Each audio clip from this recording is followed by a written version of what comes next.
رهبران گروه G7 روز 13 میلیون سال 2024 پیشنهاد به اوکراین دادن 50 میلیارد دلار قرض از حساب سرمایه‌های افشرده روسیه را پذیرفتند.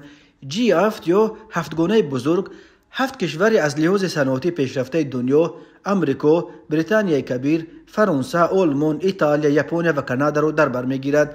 بنا به اطلاع خبرگزاری بلومبرگ، این 50 میلیارد دلار به اوکراین تا پایان سال جاری داده شده. این قرض از حساب فایده هایی که سرمایه های حبس شده روسیه خواهند آورد پوشانده می شود. همصحبت خبرگزاری گفته است که پهلوهای فنی این مسئله در نشست افغانه بزرگ که از 13 تا 14 میلیون سال 2024 دایر می شود بررسی خواهند شد. نشریه فرانسوی با استناد به منبعش در ماموریت پرزیدنت فرانسه خبر داد که پیشنهاد به اوکراین دادن فایده سرمایه های روسیه را ماموریت پرزیدنت امریکا داده است. مهمترین این پیشنهاد در آن است که اوکراین 50 میلیارد دلار را از کشورهای غرب بلافاصله به دست می‌آورد، ولی این قرض را نه خود اوکراین بلکه از حساب فایده های سرمایه های حبس شده روسیه خواهند پوشاند. قرار معلوم بعد حمله روسیه به خاک اوکراین در ماه فوریه سال 2024 در امریکا، اتحاد اروپا و کانادا و ژاپن سرمایه های دولتی روسیه و اولیگارخ‌های روس را که در بانک‌ها و سازمان‌های مالیوی غرب نگاه می‌داشتند به حبس گرفتند.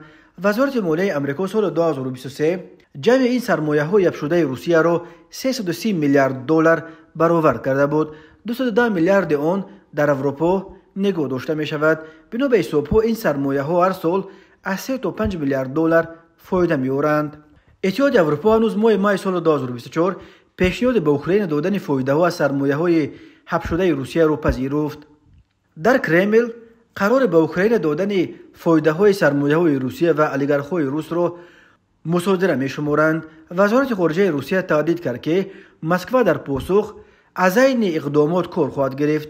پرزیدنت روسیه ولادیمیر پوتین علیه فرمان را امضا کرد که به دادگاه اجازت می‌دهد تا همچون جبران مال و ملک امریکا را در روسیه مصادره کنند. روسیه ماه فوریه سال 2022 با بهانه حمایت از ساکنان روزبان دنباس به اوکراین حمله کرد. جنگ روسیه با اوکراین به بزرگترین مناقشه مسلحانه بعد جنگ دوم جهانی تبدیل یافته. تا امروز از هر دو طرف صدها هزار کشته و زخمی به جا گذاشته، باعث ویران شدن صدها شهر و دهه، کارخانه‌های صنعتی و دیگر انشاءات‌های زیربنایی شده است.